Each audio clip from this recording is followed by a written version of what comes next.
Muchas gracias por acompañarnos en una emisión más de este mes con. En esta ocasión tenemos un programa especial con Luis Bravo Navarro.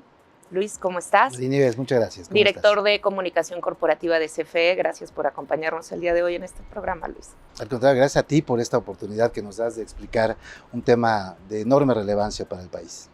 Gracias, Luis. Y bueno, la razón de hacer este programa está relacionado obviamente con la reforma constitucional en materia energética que se ha presentado recientemente y conocer de primera mano cuál es el punto de vista, cuáles son las razones que han llevado a CFE a presentar o al presidente a presentar esta iniciativa de reforma constitucional, relacionado también con que nos pudieras explicar un poco, Luis. La Barra Mexicana presentó un posicionamiento el mes pasado en el cual cuestiona algunas cosas de esta reforma y me gustaría escuchar de viva voz por ti cómo lo están pensando. Y para iniciar, yo creo que para entender y contextualizar, lo más importante sería conocer cuál es el objetivo de la reforma, Luis. ¿Qué buscan? Claro, fundamentalmente, María Nieves, nuevamente gracias por la invitación. Lo que propone la reforma del presidente López Obrador es poner orden en un caos que hoy vive el sistema eléctrico mexicano. ¿Cómo se va a poner orden? En primera instancia, se va a fortalecer a la CFE a partir de que esta fue pulverizada después de la reforma de Enrique Peña Nieto, esta reforma de los sobornos de los Oya, etc.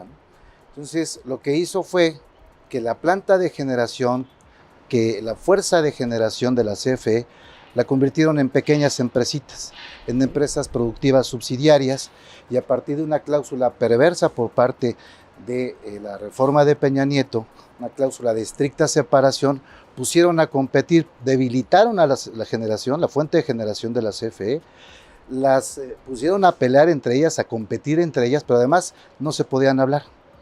Okay. Esto con la intención de debilitar la capacidad de generación de la CFE para permitir y justificar el ingreso de los privados extranjeros sobre todo. Lo que está haciendo la reforma en ese sentido es fortalecer, reunificar nuevamente a la CFE para darle las condiciones de la empresa poderosa que es todavía, pero que estaban debilitando. Dos, es de enorme relevancia que el Estado mexicano tenga el control del sistema eléctrico mexicano y no los privados extranjeros, para que no suceda lo que sucedió en España, que en este momento es un caos en España, o para que mercados independientes desincorporados, como el caso de Texas en Estados Unidos, estén a libre albedrío y al capricho del mercado. Entonces lo que se está haciendo es que el sistema eléctrico mexicano será controlado, el rector será el Estado mexicano, sin que esto signifique que estés expulsando a la inversión privada, tanto nacional como extranjera. La CFE va a generar el 56% de la energía de este país y los privados el 46%, que es un mercado inmenso, ¿no? Luis, el artículo segundo transitorio señala que los permisos de generación eléctrica y los contratos de compraventa de electricidad con el sector privado se cancelan.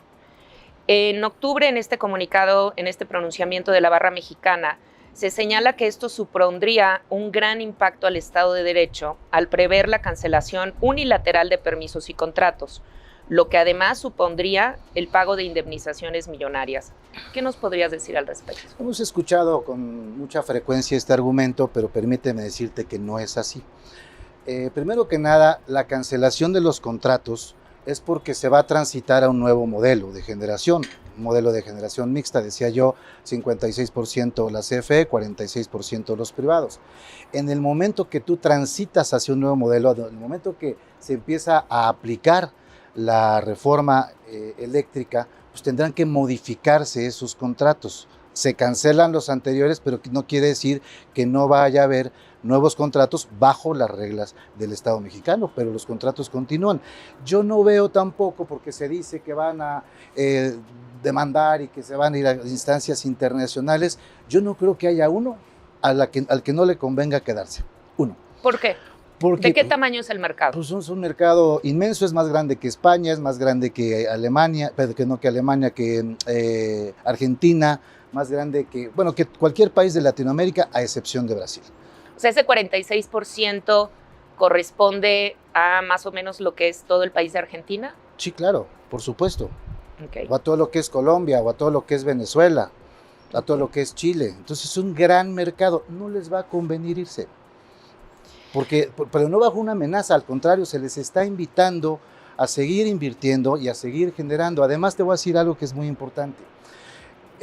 Toda la demanda del país, aunque entren primero las máquinas, que es el criterio de despacho, todos caben, porque la demanda la va a satisfacer en primera instancia la CFE y después las intermitentes. Entonces lo van a lograr, van a poder estar en el mercado. Me gustaría que ahondaras un poquito en ese tema, porque en este mismo pronunciamiento la Barra Mexicana expresó su preocupación sobre el cambio de las reglas del despacho energético. ¿Cómo opera actualmente el despacho y hacia dónde se pretende su modificación? Mira, el despacho no solamente es un tema económico, el despacho tiene que ver también con un tema técnico y eso se tiene que entender.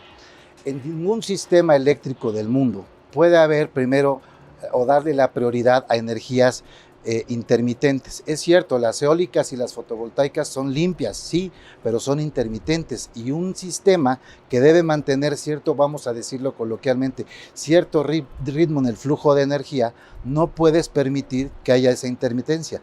Primero tienen que entrar las energías firmes, que son a partir del carbón, aunque les diga que además es muy poquito, y de las hidroeléctricas, de todas estas fuentes de generación que tiene la CFE, para darle estabilidad, estoy técnicamente hablando, y luego ya entrarán, si caben, las intermitentes eólicas de extranjeros y de privados y de quien sea. Pero entonces estás hablando de un tema que no es ideológico, que es un tema técnico y que tampoco es un tema de mercado, ¿no? ¿Qué pasa entonces si entran primero las renovables que son intermitentes? ¿Qué pasa con el sistema? Pues imagínate que tú te acuerdas cuando éramos chiquitos, cuando entraba y salía, tenías que utilizar lo que se llamaba un controbol, Ajá. ¿no? Porque si no echaba a perder, venía una variación en el voltaje y entonces se quemaba tu tele. Eso mismo sucede en un sistema. Entonces tú no puedes permitir que las energías intermitentes estén primero porque estás poniendo el riesgo. Y además hay que decirlo, hay una sobresaturación. La Comisión Reguladora de Energía otorgó permisos indiscriminadamente a privados y entonces hay un exceso de generación que está circulando en la red y pone en riesgo el sistema. Por eso me refería yo que hay un caos. Se trata de poner orden, porque todos esos permisos que están fuera del marco de la ley, por supuesto que no se van a reconocer. Hablando de este tema del despacho, pues el SENACE, ¿no? Es el que se encarga de precisamente mantener la estabilidad del sistema eléctrico. Es correcto. Sin embargo, también hay una preocupación importante para la Barra por la incorporación del SENACE a la CFE y que la Secretaría de Energía integre nuevamente a la CRE y a la CNH. Esto se entiende como un conflicto de intereses entre el regulado y la CFE. O sea, no sería la CFE juez y parte cuando subsume el SENACE dentro de sí misma. No, al contrario, lo que es parte de fortalecer que el Estado mexicano sea el rector. Tú incorporas, esto funcionó desde el 2014 hacia atrás. O sea, el SENACE siempre ha estado funcionando, es una gran institución que siempre funcionó y era parte de la CFE. Lo único que se hace es regresarla. Y en aquel entonces no había problemas. El SENACE utilizaba los criterios de despacho de manera igualitaria porque no son nuevos los privados generando en este país, ya tienen muchos años aquí y no había habido ninguna queja. El tema aquí es que la CRE, por ejemplo, que se incorpora a la Secretaría de Energía, dio permisos indiscriminadamente, evidentemente con actos de corrupción, te doy una lana y déjame generar y trépame al sistema, ¿no? Y por otro lado, pues tiene que ver con la regulación del mercado y vigilar los contratos, que estos estén perfectamente en la ley, ¿no? Se elimina el mercado energético porque se entiende que una de las grandes críticas que se hacen es que la reforma eliminaría el mercado energético, convirtiendo a la CFE en un monopolio. Los generadores solamente podrían venderle a la CFE, esto se repite con mucha frecuencia, y únicamente se podrá consumir la energía que venda la CFE. Pero ¿qué pasa entonces, por ejemplo, con el autoabasto y con la generación distribuida? Porque en un proyecto de autoabasto, por el propio nombre como lo es, Tú generas la energía y tú la utilizas para ti, igual que como los paneles solares de tu casa. Entonces, si se dice que todo tiene que pasar con la CFE, por la CFE, ¿qué pasa con el autoabasto? ¿Qué pasa con los paneles? El autoabasto y la generación distribuida van a seguir siempre y cuando estén dentro del marco de la ley. Vamos a los dos. El autoabasto es la generación para el consumo y la ley dice que los excedentes de este generador independiente se le tienen que vender a la CFE. Y lo que están haciendo es que este exceso de generación se lo están vendiendo entre ellos de manera ilegal porque no se puede, la ley no contempla que se puedan vender entre ellos. Y entonces lo que están haciendo es utilizar las redes, en lo que se llama el porteo estampilla, o sea, el transporte de la luz no se lo pagan a la CFE, o sea, se venden ilegalmente entre ellos la luz, fingiendo, simulando una sociedad, ¿no? Los hacen socios, pero en realidad son clientes. La ley no permite que ese exceso de generación se lo puedan vender entre ellos. El autoabasto, si es para tu propio consumo, va a seguir. ¿A qué te refieres que se lo venden entre ellos? Es que a mí eso nunca me ha quedado claro. O sea, el autoabasto, yo saco un permiso, yo soy una cerera o yo soy una mina y yo saco un permiso de autoabasto y construyo una planta de generación o un parque solar o lo que sea y lo utilizo. ¿Cómo que me lo vendo entre ellos? Ahí te va. Vamos a pensar en una cementera que tiene su sede en Monterrey, pero también tiene plantas en distintos estados de la República. Genera su propia energía y se la entrega a sus filiales. Hasta ahí estamos bien, ¿no? Se reparten esa energía. Ese transporte de la energía no se lo pagan, el porteo no se lo pagan, pero bueno, ese es un asunto independiente. Al ver en la ley que te permite una sociedad distribuir energía entre socios, pues finjo socios, entonces yo le digo a Mari Nieves, oye, dame $1 y te meto a mi acta constitutiva como socio, y entonces ya no eres, yo te vendo la energía a ti. Entonces a los Oxxos, a las tiendas de autoservicio, de todas estas, las incorporan como socios en estas sociedades de autoabasto, y entonces en realidad lo que están haciendo son clientes. Entonces esta cementera que está generando para autoconsumo dice, pues también se lo puedo dar a ella porque es mi socio y también se lo puedo dar a no sé cuántos Oxxos porque son mis socios. Y lo que tú dices es que en la ley lo que se dice es que esos excedentes deberían de dársele a la CFE. A la CFE, pero en esta figura tramposa los incorporan como socios y entonces se justifica que haya, y eso representa pérdidas millonarias para la CFE. Ese es donde se va a poner orden, pero el autoabasto de quienes estén haciendo las cosas para como lo establece el origen y el espíritu de esto va a seguir. Y la generación distribuida también, están espantando a la gente que les van a quitar los paneles solares de su casa y van a llegar los vinieros de la CFE y se van a ir corriendo con los paneles. No es así. El autoabasto generado con paneles también va a seguir. Es más, incluso aquellos generadores con paneles solares que están dentro de esta figura de generación distribuida van a poder seguirle vendiendo a la CFE. O sea, el tema del medidor para un lado y para el otro va a continuar. Exacto, sin ningún problema. O sea, la ley no toca la figura de generación distribuida para nada. Lo que va a hacer es regular a quienes estén haciendo trampas. Esto me imagino que se va a legislar después en una ley secundaria, ¿no? Porque seguramente sí. Creo que lo que existe de mucho la duda es cómo está redactado este segundo transitorio, ¿no? Que es muy tajante y que a lo mejor se ha prestado precisamente a este tipo de interpretaciones. Claro, pero finalmente van a seguir, ¿no? O sea, desde luego una reforma constitucional requiere de leyes secundarias donde se ponen las reglas del juego muy claramente, y esto es un proceso legislativo que no se implementa en 3 días, ¿verdad? Es un proceso, ¿no? Se critica mucho también de esta reforma, sobre todo por los grupos ambientalistas, que llevará a que México genere un porcentaje mucho mayor de energías sucias, eliminando prácticamente la generación a través de renovables.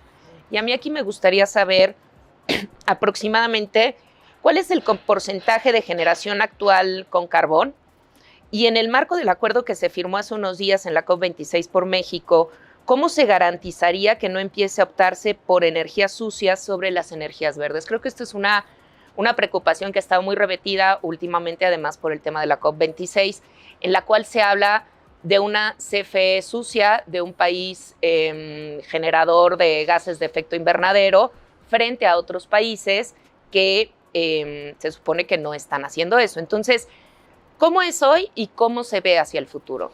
Mira, hay muchos fanáticos del dato, ¿no? Okay, y te voy a proporcionar algunos datos. La CFE genera, de todas sus fuentes de generación, el 36% de la CFE son energías limpias. El 36%. El 36%. Y de todas las energías que se generan, incluyendo a privados, el 56% lo hace la CFE. Entonces, ¿dónde está esa CFE? El carbón representa un 6-7%. Para que te des una idea, Estados Unidos tiene 250 y tantas plantas de carbón. México tiene 3. 3. 2 en Coahuila y 1 en Petacalco. Okay. Entonces, y la generación de energía con carbón representa menos del 6% por ahí. Entonces, ¿dónde está la CFE sucia? ¿No? ¿Qué se está haciendo? Se están renovando 14 plantas hidroeléctricas que habían abandonado deliberadamente para decir, miren, la CFE no sirve, que vengan los que sí pueden, ¿no? En esta actitud así de, pase usted, claro, ¿no? Entonces, se está generando esta energía con plantas hidroeléctricas, termoeléctricas, geotérmicas, ¿no? Y Laguna Verde, que ahí está, que es de las energías más limpias y más firmes que hay, ¿no? Sobre Laguna Verde se ha hablado mucho también últimamente, ¿no? De que si tiene fallos, etcétera. ¿Qué pasa con Laguna Verde? Bueno, Laguna Verde funciona perfectamente bien. Estamos supervisados por los órganos internacionales. Hay una campaña permanente, particularmente del diario El País, no sé qué interés tengan ahí atrás, pero la realidad es que están alertando irresponsablemente a la población, porque la Laguna Verde funciona con los más altos estándares de seguridad, estamos vigilados permanentemente. Lo que pasa es que se puso orden ahí, había una gran fiesta, la Laguna Verde era como una isla desierta, donde era un imperio, era un país independiente, no le reportaban al director, y entonces Manuel Bartlett puso orden, dijo a ver qué es lo que están haciendo. ¿Cómo que no le reportaban al director? Se manejaban independientes, no se sabía si decían vamos a comprar, bueno, separaron compras millonarias, cuando eran de unos cuantos pesos, ¿no? O sea, compraban cosas de 300 millones de dólares cuando costaban 100 y cosas así, ¿no? Entonces ese tipo de cosas enojan a la gente, ¿no? Claro. Entonces, y se generan ciertas campañas de desprestigio en contra, pero me parece de enorme irresponsabilidad espantar a la población de algo que no tiene razón de ser.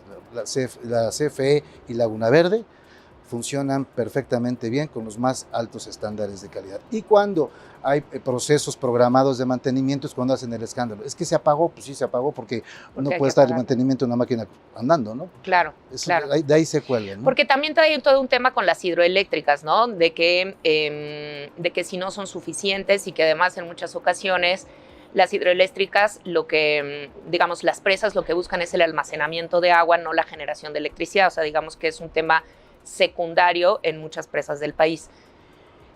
Cuando recién llegó la Cuarta Transformación, se habló de precisamente cambiar todas las turbinas de las plantas hidroeléctricas del país. De hecho, recuerdo que hubo alguna reunión en la que vino gente de Canadá con el presidente y demás. ¿En qué va esto de la mejora de las hidroeléctricas? Bueno, ya se echaron a andar, como te comentaba hace unos instantes, 14 plantas de generación, una inversión muy importante que incrementarán la capacidad de generación hidroeléctrica, que es una energía limpia, que es una energía firme, ¿no?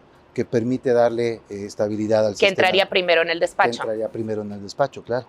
Pero también hay particulares que tienen hidroeléctricas, ¿no? También entrarían primero en el despacho. Y o sea, si se van a y también o sea, hay centrales privadas que también contaminan, o sea, también utilizan combustóleo y esas cosas, ¿no? O sea, lo hacen, pero no dicen nada, solamente es la CFE, ¿no? Pero sí. Comentaste hace ratito el tema de la transmisión.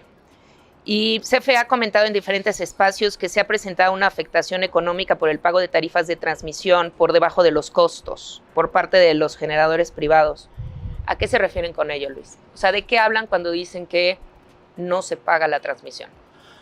De eso que te comentaba cuando el tema del autoabasto, ¿no? O sea, cuando hay la figura del autoabasto, está dentro de lo normal, y que te digo que se venden entre ellas utilizando las redes de la CFE, pagan por debajo del costo. Entonces eso representa también, el costo que representa, digamos, es el flete eléctrico, por decirlo de una manera coloquial. Entonces, si te cuesta el viaje 3 pesos, te lo están pagando a 1. O sea, si el costo es de 3 pesos, te lo están pagando a 1, por citar números muy coloquiales. ¿Quién ¿no? establece hoy esas tarifas?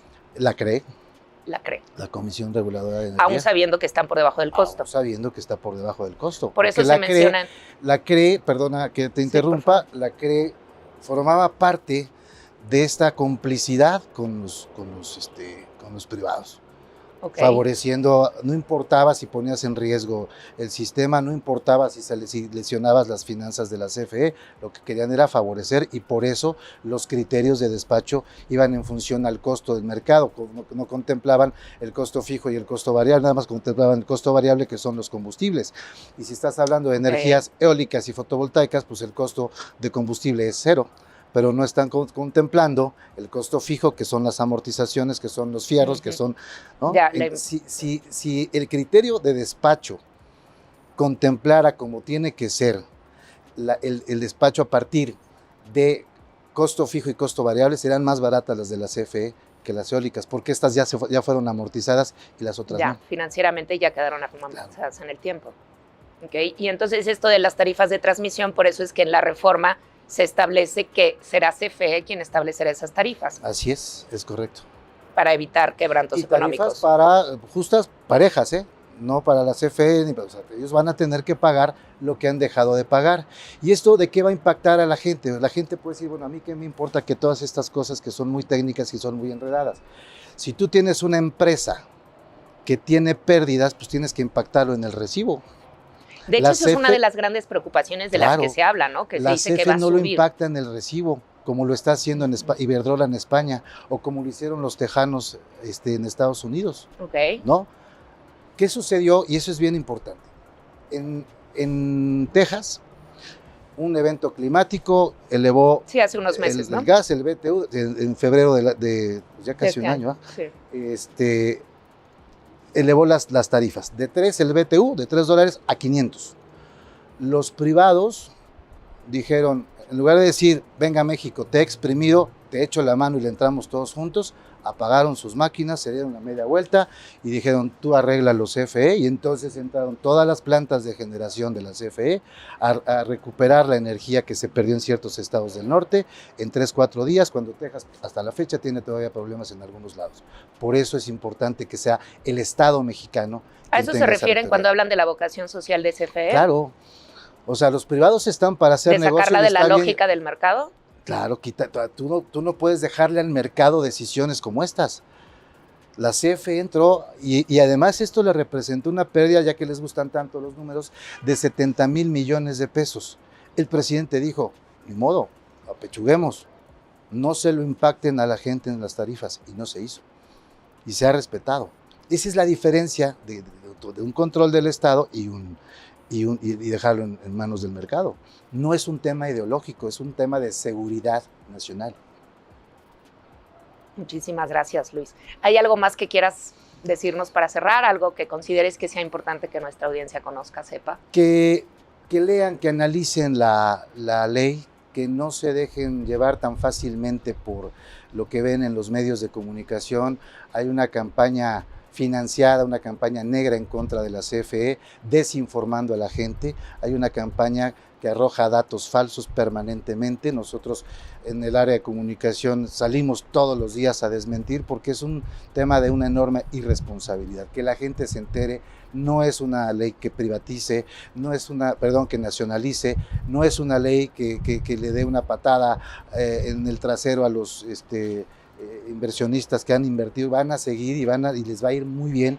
Y entonces es simplemente tener orden y que el Estado mexicano sea el rector, del sistema eléctrico de este país, porque es un tema, insisto, de seguridad nacional. Pues muchísimas gracias, Luis, por habernos acompañado el día de hoy. Muchísimas gracias a todos los que están con nosotros. Creo que es muy interesante siempre escuchar de primera mano cómo se responden las cosas en un tema tan polémico como la reforma energética. Gracias a todos por acompañarnos y hasta pronto. Gracias.